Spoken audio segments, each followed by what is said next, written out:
کہ بندے پر بے شمار نعمتیں اللہ تعالیٰ عطا کیا ہے، بے شمار ہیں۔ وَإِن تَعُدُّوا نِعْمَتَ اللَّهِ لَا تُحْصُوهَا، اگر تم اللہ کی نعمتوں کو گننا چاہو گے تو شمار نہیں کر سکو گے۔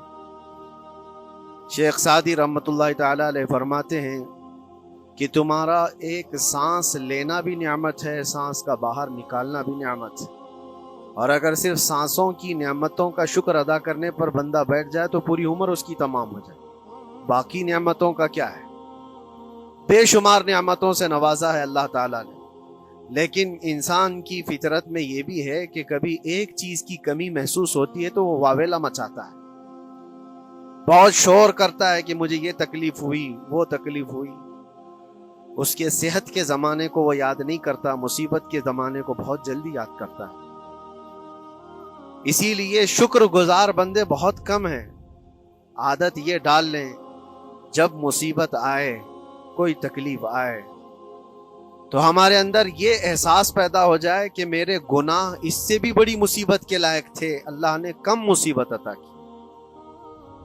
جب کوئی بیمار ہو جائے، جب کبھی کسی آفت میں مبتلا ہو جائے تو یقیناً درد تو ہوتا ہے، آدمی سہن نہیں کر پاتا، لیکن احساس دل میں یہ پیدا کرے اگر وہ انصاف کرنے پر آئے رب تبارک و تعالی میرے ہر گناہ کے بدلے بڑی بڑی سزائیں دے سکتا ہے، میں چھوٹی سی سزا میں ملوث ہوں، اللہ کریم اس کا شکر ہے۔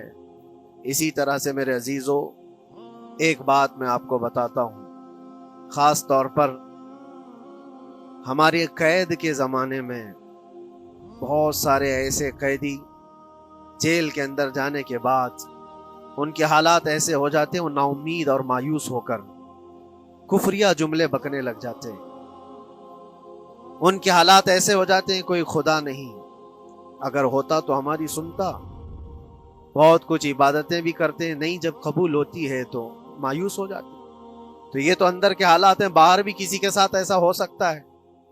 میں تو 10 سال سے دعا کر رہا ہوں، اولاد ہی نہیں ہوئی، کوئی یہ کہتا ہے شادی ہو گئی 10 سال ہو گئے بچے نہیں ہو رہے ہیں، کوئی یہ کہتا ہے کہ میری بیٹی کا رشتہ ہی نہیں ہو رہا، ہر وظیفہ کر لیا، ہر دعا کر لیا، پھر یہاں سے نا امیدی، ناشکری، یہ جملے انسان کو کہاں تک پہنچا دیتے۔ ایک بات میں آپ کو بتاؤں، مولا علی کرم اللہ وجہہ الکریم کی یہ حکمت بھری بات ہے، ارشاد فرماتے ہیں جب کبھی مصیبت آئے اللہ کی طرف سے تو یہ امتحان ہے یا سزا ہے، کیسے پتا چلے؟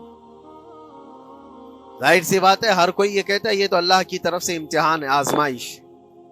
ہم بھی اندر تھے تو یہ بار بار احساس دلایا جاتا تھا، اور بعض لوگ یہ کہتے تھے کہ اللہ کی طرف سے آزمائش، امتحان ہے، اس کو گزار لیجیے۔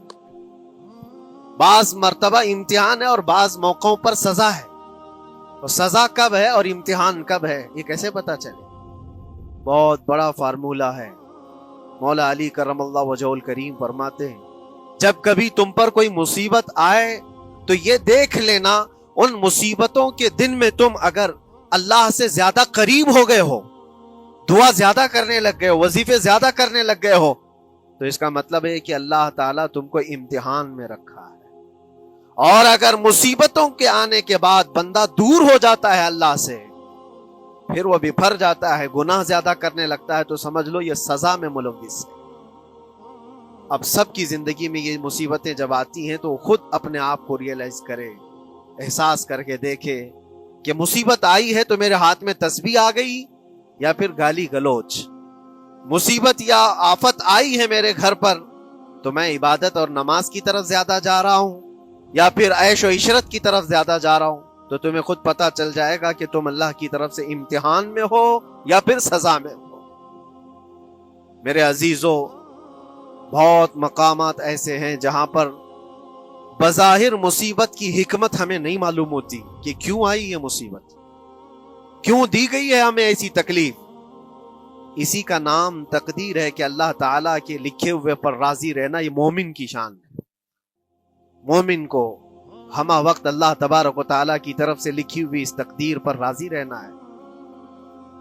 آپ کو میں ایک بات بتا دوں، حضرت ابو جندل ایک صحابی مکہ مکرمہ میں ایمان لائے، رسول پاک صلی اللہ تعالیٰ علیہ وسلم جب ابھی مکہ میں تھے، اس وقت غریب صحابہ کو کفار مکہ، مشرکین مکہ کس طرح سے پکڑ کر مارتے تھے، کیسے کیسی سزائیں دیا کرتے تھے، اسی اسنا میں اللہ کے نبی صلی اللہ علیہ وسلم ہجرت کر کے مدینہ تشریف لے گئے. لیکن جو ابو جندل تھے یہ قید میں تھے، قید میں تھے. ان کا باپ خود ان کو قید میں رکھا ہوا تھا، اور ایسی قید کہ زنجیریں بندھی ہوئی رہتی تھی. مسلسل کئی سال گزر گئے. حضور پاک صلی اللہ تعالی علیہ وسلم کی ہجرت کے 6 سال گزر جانے کے بعد 7واں سال تھا جب آپ کو بتاؤں حدیبیہ کا وہ منظر پیش آیا جس کو صلح حدیبیہ کہا جاتا ہے. تقریباً 1400 صحابہ کے ساتھ رسول کریم صلی اللہ تعالی علیہ وسلم عمرہ کرنے کے لیے آئے. لیکن اس وقت مکہ کے کفار و مشرکین مکہ سے تقریباً 35 کلومیٹر باہر دور آپ کا راستہ روک لیا. کہا ہم آپ کو عمرہ کرنے نہیں دیں گے، آپ کے اصحاب کو، آپ کے صحابہ کو ہم مکہ میں انٹر ہونے نہیں دیں گے. جنگ جیسی نوبت آ گئی تھی. لیکن حضور پاک صلی اللہ تعالی علیہ وسلم اور صحابہ احرام پہن کر کے عمرہ کرنے کے لیے آئے. تو پھر درمیانی راستہ یہ اختیار کیا گیا. حضور پاک صلی اللہ علیہ وسلم نے فرمایا کہ ہم صلح کر لیتے ہیں، کچھ ایگریمنٹ ہو جائے ہمارے اور تمہارے درمیان، جنگ نہیں کریں گے، آج سے جنگ بندی ہو جائے. تو کفار مکہ اس بات پر راضی ہوئے، اور اس کے بعد صلح، جس کو کہتے ہیں صلح حدیبیہ، یہ بہت مشہور ہے. صلح حدیبیہ ہوئی، اس میں سارے پوائنٹس جو لکھے گئے تھے ایگریمنٹ کے اندر وہ سب مکہ والوں کی حمایت میں زیادہ تھے. دبا کر کے انہوں نے صلح کی تھی اس طرح سے ان کے زوم کے مطابق.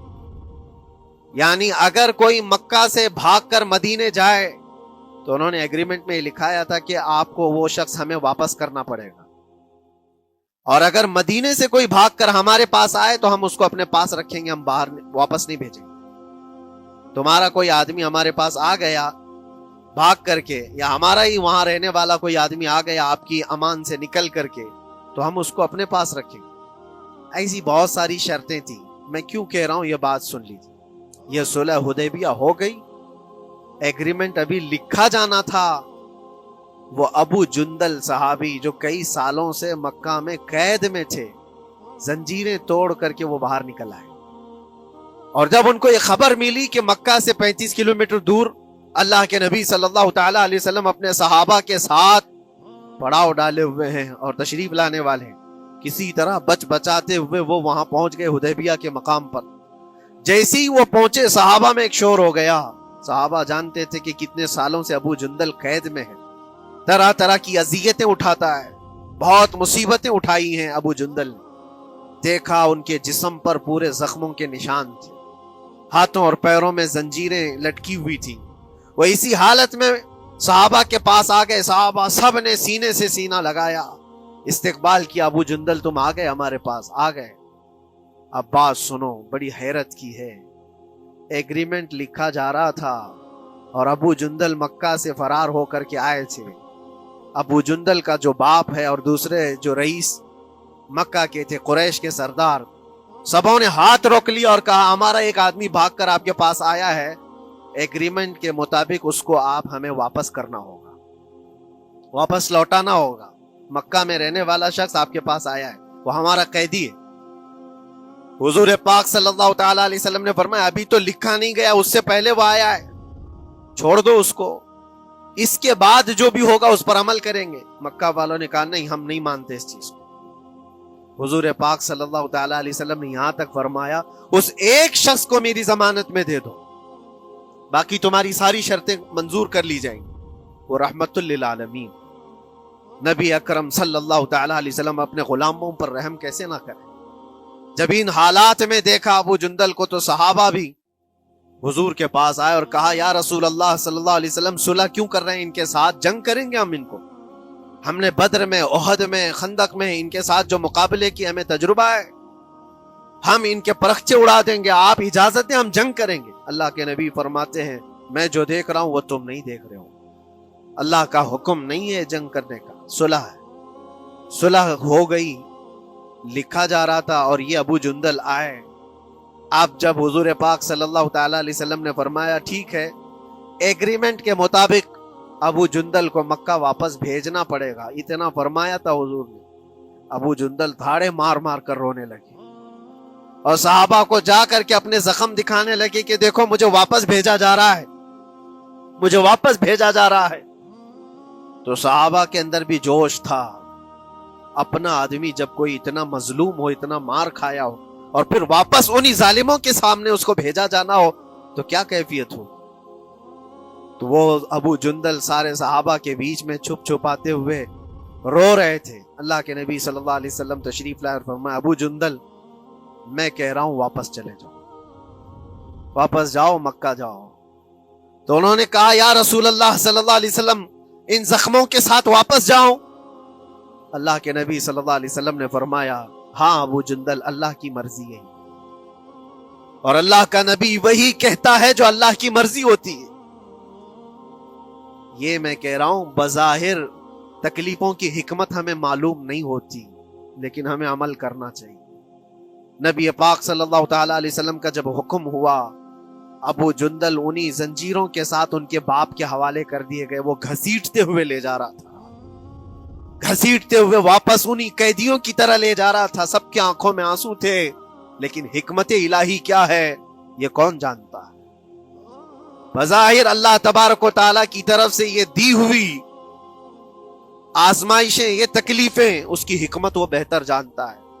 جب ابو جندل کو واپس کیا گیا، ایک سوال اٹھتا ہے میرے عزیزو، یہ میں قید کی حالت میں رہ کر کے ایک شخص نے مجھ سے سوال کیا تھا، آپ تو اللہ کے نبی صلی اللہ تعالیٰ علیہ وسلم کی ناموس کی بات کرتے ہو، حضور کی محبت کی بات کرتے ہو، ان کے عشق کی بات کرتے ہو، اور یہ بھی کہتے ہو کہ نبی پاک صلی اللہ تعالیٰ علیہ وسلم دستگیری کرتے ہیں، اپنے غلاموں کی مدد کرتے ہیں، تو اتنے دنوں سے کیا آپ نے حضور کو نہیں پکارا؟ کیا رسول پاک صلی اللہ تعالیٰ علیہ وسلم سے محبت اور عشق کی بات کے بعد آپ نے بھیک نہیں مانگی؟ اس وقت یہ واقعہ یاد آیا، میں تو ابو جندل کے پاؤں کے ناخن کی مٹی کے برابر بھی نہیں۔ وہ صحابی رسول تقریباً ان کے متعلق کہا گیا ہے 6 سے 8 سال تک وہ ان کی قید میں رہے۔ تو کیا رسول پاک صلی اللہ علیہ وسلم کو خبر نہیں تھی؟ خبر تھی، لیکن ہوتا ایسا ہے کہ جو جتنی محبت کرتا ہے اتنے ہی امتحانوں سے گزارا بھی جاتا ہے، اس کو امتحان دینے پڑتے ہیں۔ اسی لیے بار بار میں یہ بات کہتا ہوں، حضور پاک صلی اللہ تعالی علیہ وسلم کی ناموس کی بات کرنا، عظمت رسالت کی بات کرنا، یہ حلوے پراٹھے کھانے کا نام نہیں ہے، یہ شہادت گہے الفت میں ہے قدم رکھنا۔ لوگ آسان سمجھتے ہیں مسلمان ہونا، حضور پاک صلی اللہ تعالی علیہ وسلم کی شریعت طاہرہ کو بچانے کے لیے ہی تو، حضور کی ناموس کی حفاظت کے لیے ہی تو مولا امام حسین نے اپنی گردن دے دی، اپنے بچوں کی قربانی دے دی، اپنا عیش آرام سب تیاگ دیا۔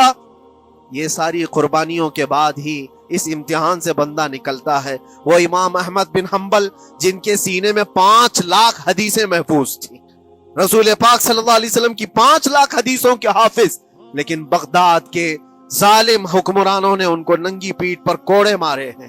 پہلی مرتبہ 100 کوڑے، دوسری مرتبہ پھر 100 کوڑے، تیسری مرتبہ پھر 100 کوڑے، اتنے میں تو آدمی مر جاتا ہے۔ امام احمد بن حنبل کی پیٹھ جھک گئی تھی۔ میرے عزیزو، یہی ہے جس کو ہم کہہ رہے شہادت گہے الفت میں ہے قدم رکھنا۔ اگر تم سچا ایمان رکھتے ہو تو پھر آزمائش بھی ہوگی۔ اللہ کریم قرآن میں فرماتا ہے وَلَيَعْلَمَنَّ اللَّهُ الَّذِينَ صَدَقُوا وَلَيَعْلَمَنَّ الْكَاذِبِينَ۔ اللہ تبارک و تعالیٰ ضرور آزمائے گا سچا کون ہے اور جھوٹا کون ہے۔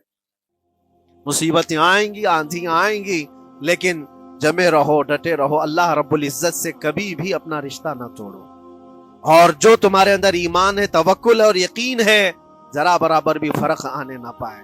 آج نہیں قبول ہوئی کل ہوگی، کل نہیں قبول ہوئی پرسوں ہوگی، کبھی نہ کبھی تو دعا قبول ہوگی۔ دنیا داروں کے دروازے کھٹکھٹاتے ہیں تو ایک نہ ایک دن دروازہ کھلتا ہے، وہ ارحم الراحمین ہے، وہ ارحم الراحمین ہے، دروازے کھولتا ہے، لیکن وہ بہتر جانتا ہے کس وقت دروازہ کھلنا چاہیے۔ ہم اپنی مرضی کے مطابق رب کو نہیں چلا سکتے، مولا تعالیٰ جیسا چاہے ہمیں ویسا چلنا چاہیے۔ ایک بات اور میں بتا دوں سید، یہ تو دوسرے لوگوں کی بات ہے جس میں ہمارے قصور ہیں، ہمارے جرم ہیں، ہمارے گناہ ہیں، جس کی وجہ سے مصیبتیں آئیں گی، لیکن اللہ کے نبی کا کوئی گناہ نہیں ہوتا۔ جو نبی ہوتے ہیں وہ معصوم ہوتے ہیں،